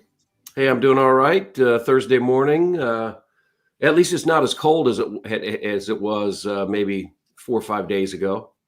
Boy, I'm telling you, and it's sure one good blast of that. It's actually good for us because, boy, you can't wait to get those 30s back. You're like, whoo, I at 38, that's good. I'm good. 38 degrees. No, you're right. Good. I'm yeah. When it's 10, 30 feels like 60. Yeah, it's, I can handle 30-degree weather. I can put a coat on, whatever. It's not a big deal. You start dropping down, boy, 20s, teens, and single digits. I'm out. It's over for me. Yeah, we're just over. We're just in that period of time, during December. And it seems to me, Jim, that for me, the weather has changed since I was a kid. I didn't think December was too bad. It feels like winter gets more pushed to January, February, and maybe a little bit of early March. So the problem with January is, you still have February ahead of you, and you've got all of this potential cold weather. But we've been very lucky. I mean, think about Nashville last week. I mean, they got blasted by snow down in Kentucky. We've really had nothing here in central Indiana. So maybe it'll stay that way for a while. Golf is, I think we lived through Dustin, who's teeing it up on Christmas Day or whatever. He's still down there playing golf. He's lucky. He can. Can he hear us? He's in the green room right now, but can he hear us? He's not. He's busy at the moment. So all right, just good. Okay. So I want to make sure you can hear us while we talk about you. He's still down there playing. Been there for a month, and I'm like, going, dude, you can't complain about anything. You've been out playing golf and just vacationing for a month. Yeah, well, our oldest son, he and his fiance live down in Myrtle Beach, so I can't complain either. And then I'm sure you've had Mitchell Page on from Charleston, right? I'm sure he's teeing it up every other day. Then Derek Jackson comes on with us each Wednesday. He's down in Fort Myers, former IU football player. I'm like, wait a minute, I've got to start doing some road games, man. I'm going to start doing some road games. Well, that's what's interesting. You talk about road games. The Pacers just played a 2-game set with Boston. On Monday, game went to overtime. They had a 4-point lead late. Jason Tatum hit a shot to tie it. Boston holds on to win in overtime. And then, last night you're back home and you've got some guys healthy. Malcolm Brogdon started. Karis LeVert came back. And it really was one of those games where honestly, the Pacers weren't really ever in it. They did cut it to 5 at the half, and you felt like they had a chance. And then Boston just steamrolled them in the third quarter. So, it was an interesting night with all of these guys back, though. Malcolm Brogdon, it'll be interesting to hear what they say at practice today. He's been battling a sore right Achilles. He only played about 17 minutes last night, had a little bit of a burst, but then when he went to the bench, he never came back. So I have this feeling that he's probably going to be out a little bit more time. When you're dealing with that type of issue, that's something that you really have to manage. But it was just a disappointing performance last night. Give Boston a lot of credit. They took the crowd out of the game. The crowd had been tremendous last week in the narrow loss to Brooklyn, and then the big win over Utah. Utah is one of the best teams in the NBA, and the Pacers handled them on Saturday night. And I thought the team did a really good job of getting the crowd into the game. Last night, Boston took that crowd out of the game quickly behind the play of Jason Tatum and Jaylen Brown, two of the most talented players you'll find in the NBA. A little bit of a surprise that Boston has struggled as much as they have, but they're starting to play a lot better than they did earlier in the year. And for Hoosier fans, if you're wondering, Romeo, 3 points in 3 mop-up minutes in that game. And so, but they didn't need much help from him. Your next game, you stay at home hosting Phoenix. The best team in the NBA comes in tomorrow night. 31-9. Yeah, 31-9. They are in the beginning stages of a Eastern swing. They won in Toronto on Tuesday by 4. I think they play Detroit. They've got a number of games. So this is a really good team. The Pacers will see them twice in about a week, because after the game tomorrow night against Phoenix, the Pacers head west for 5 straight with the Clippers, the Lakers, Golden State, Phoenix, and New Orleans. That's why losing so many of these home games really puts you behind the 8 ball, because you know what you have ahead of yourself with this road trip. And now they're just sort of scratching and clawing. 12 games under 500. I thought they got a good jolt from Lance Stevenson. They got a good jolt from the young guys. I was going to bring Lance up. That seemed to be, and for the crowd too, it was kind of a jolt of electricity. It seemed to be a real power play for the Pacers. Yeah, he didn't have the type of game last night that he'd had in the first 2 games. I mean, last Wednesday he had 30 against Brooklyn, and then Saturday against Utah he had 16 points and a career high 14 assists. He had 6.6 assists and 5 rebounds last night, so not a bad effort off the bench. But he signed a second 10-day hardship contract. They were able to do that because they still had players in health and safety protocol. The decision will come. I would be hard-pressed to believe that they wouldn't sign him for the rest of the year. He's definitely played well. He's definitely, as you said, given them some juice. He's given them some energy. They do have an open roster spot after they waived Keelan Martin last week. So I would believe that after his second 10-day contract, which would expire, he signed it yesterday, so it would probably expire after the Golden State game a week from tonight. I would anticipate that they would sign him to some type of contract for the rest of the year. They don't have a lot of choice, because now you've got to play. You still got a long season to go. We're not even. Yeah. Last night started the second half of the season. I was going to say, when do we hit the halfway point? Okay, I didn't know that we were there yet. So, it's not quite as bad. So, and then you mentioned that road trip, and you wanted to try to sustain, because actually standings wise, they're not. As hard as it is to believe, they're not in horrible shape. Well, they're 13th. Here's what's interesting, Jim. If you look at the analytics, and the NBA uses what's called net rating, similar to what they use in college basketball. So you have an offensive net rating, a defensive net rating, and then your overall net rating. And last night going into the game, they had a net rating of 16th in the NBA. So right in the middle, but yet their record is 25th. And I think part of the reason is they've lost so many close games. In games decided by 3 points or less, they are 1-10. In games decided by 4 points or less, they're 1-11. In games decided by 5 points or less, they're 2-12. So they've played so many close games, but they come up on the wrong side. And so that really impacts the record. It shows that you've played some, at times good basketball, but I'll say some decent basketball, but you've not played good enough basketball in those close games to win the games. And that's been one of the issues, is the clutch performance. When you get down to winning time, last 5 minutes, games plus or minus 5 points, and the Pacers are 4-19. So they've played 23 of their 42 games that have come down to the final 5 minutes with a chance to win. And they've only won 4 of those games. That's been the biggest issue. And then the other thing would be right now the lack of three-point shooting. I mean, they shot 19% last night, 7 of 36. Some of them were open threes. I thought some of them were questionable threes. That's been an issue all year long of poor three-point percentage. And I think we all know in this game now, whether it's college basketball or the NBA, you've got to make 3-point shots. And the Pacers just simply haven't done a really good job of that this year. What comes up next for you? Obviously, I know the next game with Phoenix. Yeah.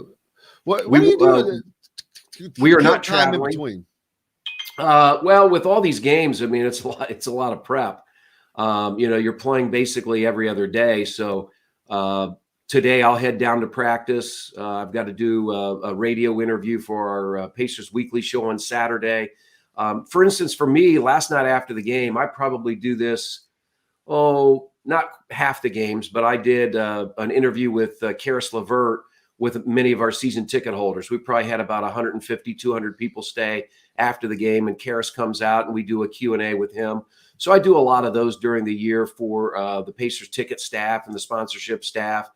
Today I've got to do something with Justin Holiday after practice, sort of ticket sponsor related. So there are just a lot of the things that you do beyond just calling the games on Bally Sports. And I really enjoy that. That's a part, being committed to the organization, helping the organization, because it's more than just the games.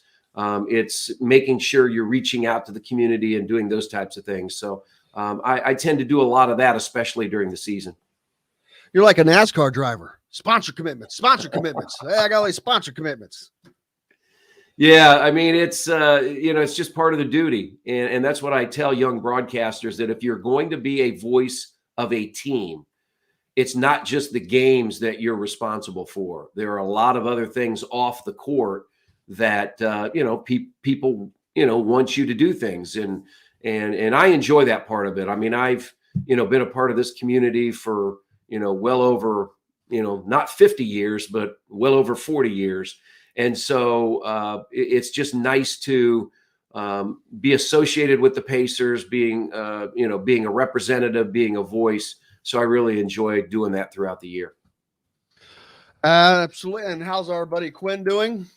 I think Quinn's doing fine. I mean, I don't think either of us. Now, how often do you get to see him since you're not trying? I guess every home game. Yeah, I see him in road games too. I mean, we do the games together in the studio at Gamebridge. So yeah, I see him a lot. It's different. I mean, we would probably see each other more if we were traveling, because we'd be out on the road.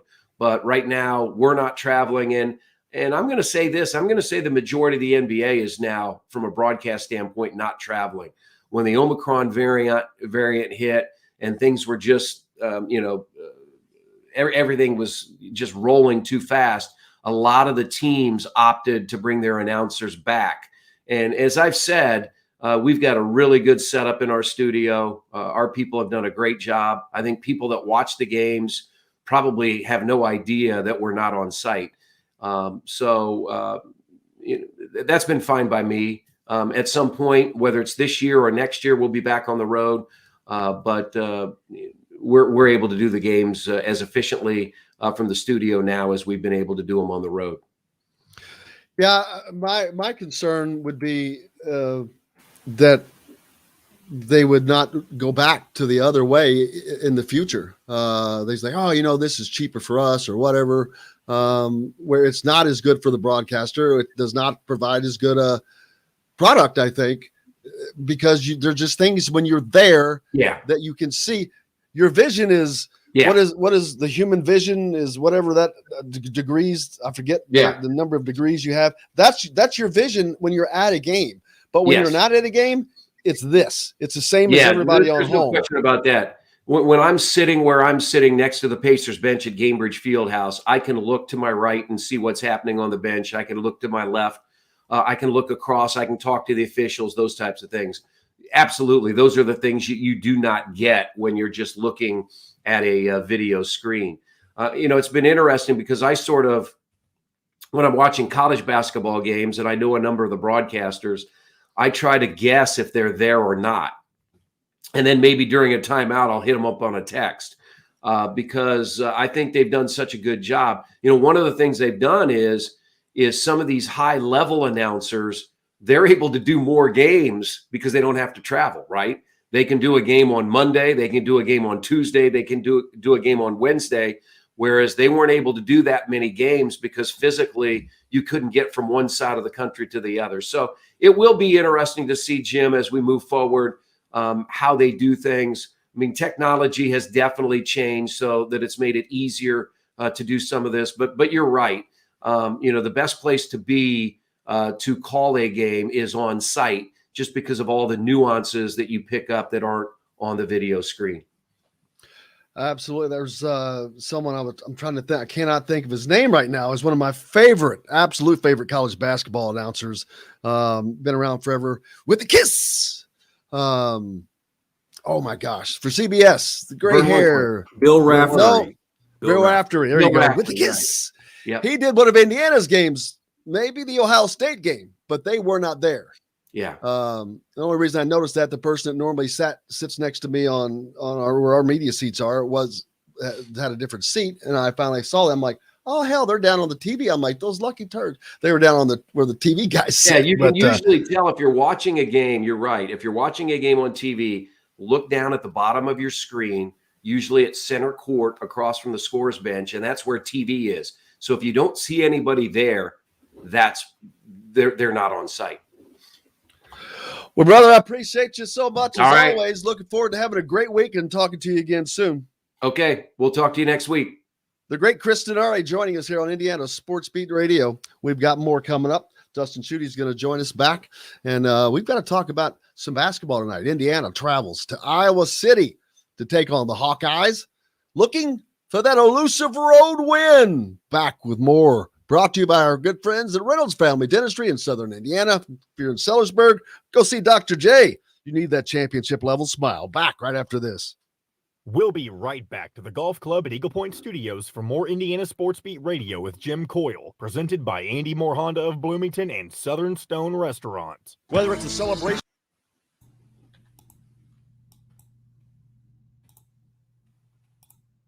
Welcome back, the elusive Dustin Schutte. The elusive. Just because he has to keep dipping out.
All right, how much time we got? Minute 15.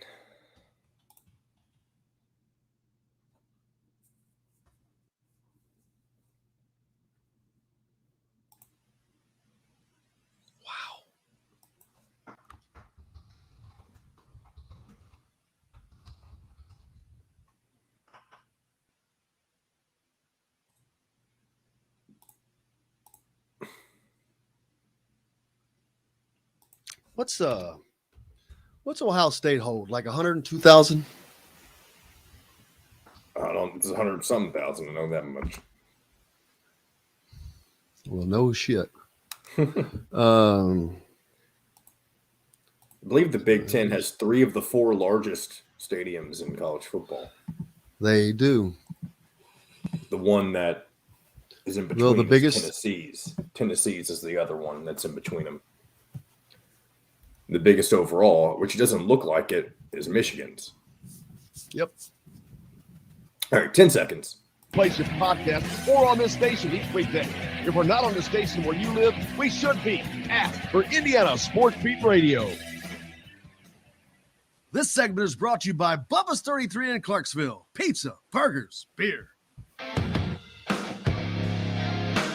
Now back to the Golf Club at Eagle Point Studios for more Indiana Sports Beat Radio with Jim Coyle, presented by Andy Moore Honda of Bloomington and Southern Stone Restaurant.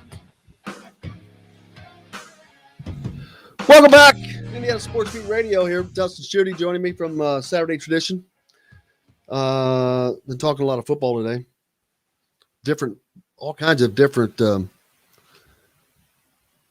things. Because Forrest said Ohio State has a lot of money from football revenue. They make more money at a home game than Indiana makes in a season. Or he said he heard that. Yeah, I say that all the time because it's simple math.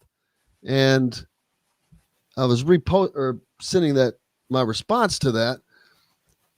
Yeah, if you want to look at Michigan and an average year, 6 home games like everybody. If you just say, all right, they got 6 home games, figure it's what everybody has.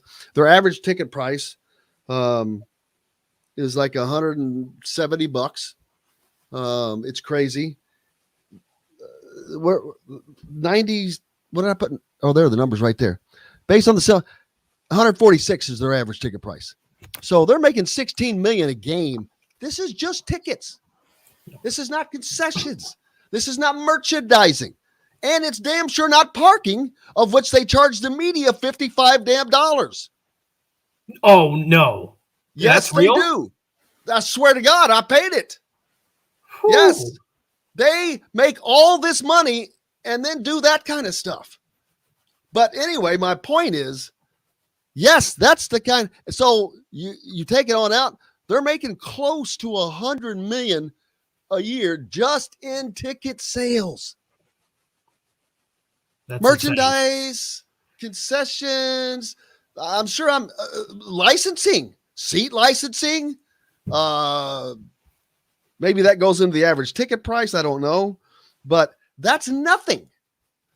Ohio State, all right, Michigan holds what, 110,000. Ohio State holds about 102, I think. I ran these numbers. Their average ticket price is $178. And they have 8 home games coming up next year. Yep. They are going to pull in, just on the ticket prices alone, $145 million.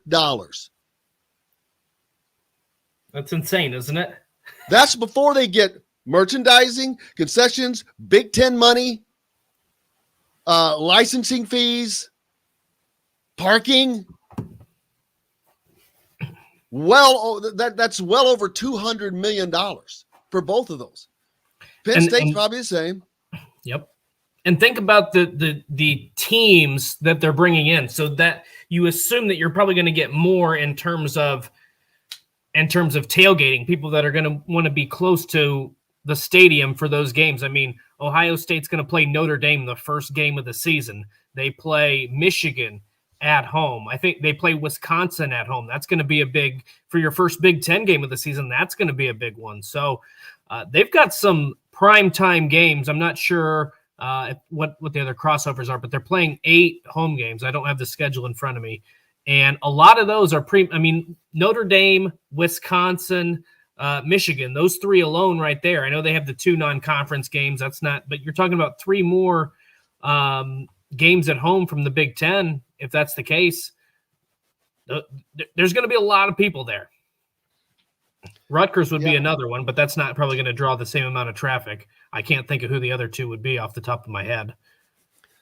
I don't have Indiana's numbers in front of me, so I'm going to be a little generous with and say what an average per game average is probably around 35,000 people. I'm going to go with that. Their average ticket price is $56. And so Ohio State hires Perry Alano. Yep, there's to go. So Indiana making just under $2 million a game. How much did I just tell you they were making? 16? Yeah, whatever equates to that's like Michigan. 100, Michigan 100 is million. 16 million a game. Yeah. So 12 times more. Every game, they're pulling in 12 times the revenue. You know 12. You know what's even crazier is that in some of these games, when Indiana hosts Ohio State, Michigan, Penn State, maybe even Michigan State, Indiana's probably dependent on those fan bases to gobble up a lot of those tickets. Delete probably. Yeah. They do. So, I mean, I don't want to, but anyway, I'm just trying to, you want to understand disparity? That's disparity. Right. You've got the other 4 teams in the, all right, I'll say 3. Michigan State is not struggling, but all right, so other 3 teams in that division that are doing less. The other 2 teams are doing worse than this. Rutgers, they're not pulling in anybody. Maryland's not pulling in anybody. No. It's the haves and the have-nots, but well, it's difficult for those 2 schools too, because think of their location. Like Maryland, you've got DC, you've got Baltimore. Those are NFL and MLB towns. So you've got people that are wanting to spend more money on NFL tickets or MLB tickets, especially when Maryland and Rutgers, New Jersey. I mean, the Jets, the Giants, Yankees, Mets, Nets, Knicks. There's a lot of they have a lot more competition. And I know Indianapolis is a pro sports town in terms of the Colts, the Pacers, even the Indians. But Indiana as a whole is more of a college state than a pro sports state. So you can almost understand more the conflict that Maryland and Rutgers would have because of the competition with the professional sports teams in those areas as opposed to Indiana. Even at Purdue, they sold out 98%. They were one of the top schools in terms of attendance. I think there were 3 Big Ten schools that hit 100% capacity or even more, and that was Nebraska, Penn State, and Michigan, I think, this year. Purdue was the only other one in that category with 98%. So it's tough to do even if you are an elite school. Ohio State wasn't in that mix. Michigan State wasn't in that mix. Well, running the numbers like I just did, just on ticket sales, that should factor out to Indiana pulling in around $11.7 million on the season in ticket sales. On the season. Go back a few minutes ago, Michigan and Ohio State bringing in $16 million a game. That's $5 million more than Indiana will make the entire season. Yep. After the first game. And you wonder why those schools have a better facility. Well, you probably don't wonder, but that's when you look at why can't Indiana keep up with a program like Ohio State, Michigan? First of all, they generally don't have the kind of donorship. A lot of that goes to the basketball side. The second part is just what you talked about. They have to save up for 5 to 10 years to make what Michigan might make in a season. Yeah. Anyway, well, let's talk about some basketball. Indiana traveled to Iowa City yesterday to take on the Hawks tonight. This is a game Indiana. Well, they could sure use. It's not going to kill them if they lose it because you're on the road. I haven't even looked at the spread, but you're on the road, so Indiana's not exactly been lighting it up on the road. So, but getting this would be tremendous. It would be tremendous confidence booster because they have another road game on the backs of this at Nebraska, which, well, again, is just going to be tough because Nebraska has been playing everybody tough. Then you're getting Indiana on the back side of a road trip, which favors them. Nebraska's going to beat somebody soon. They've been playing everybody tough. Illinois, Michigan, all these teams that they played them close. But you've got these 2 road games right before Purdue comes in. So getting one of these out of the 2 is imperative.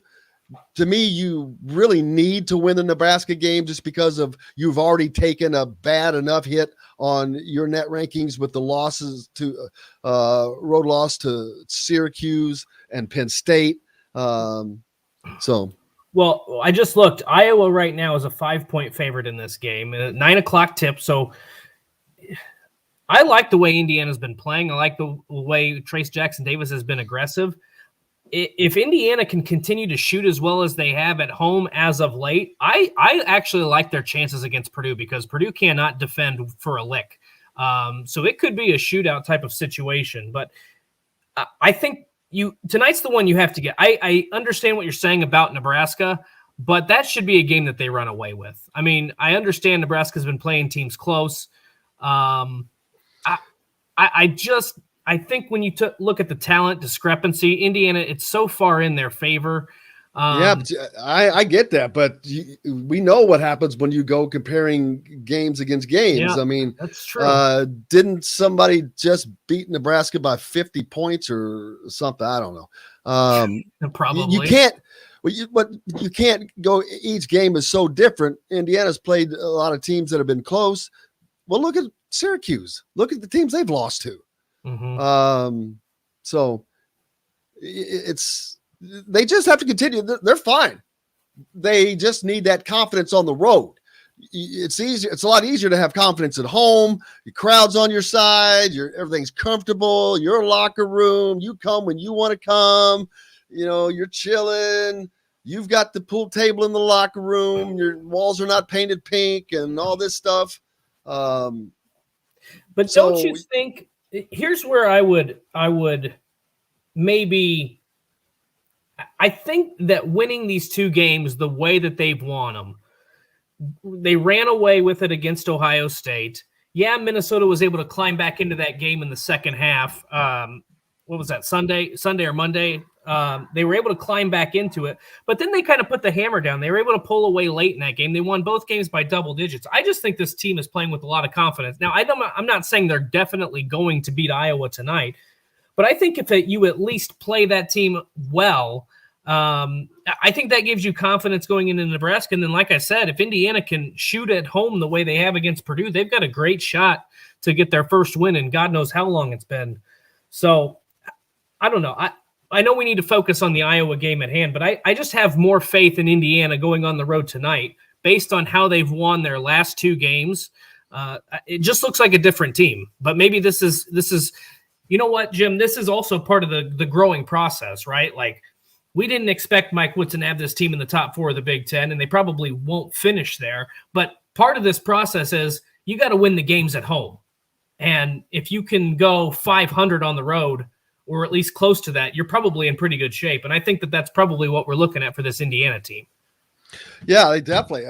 But that's the one thing they've talked about with the win over Ohio State and back-to-back Big Ten wins is how they have won.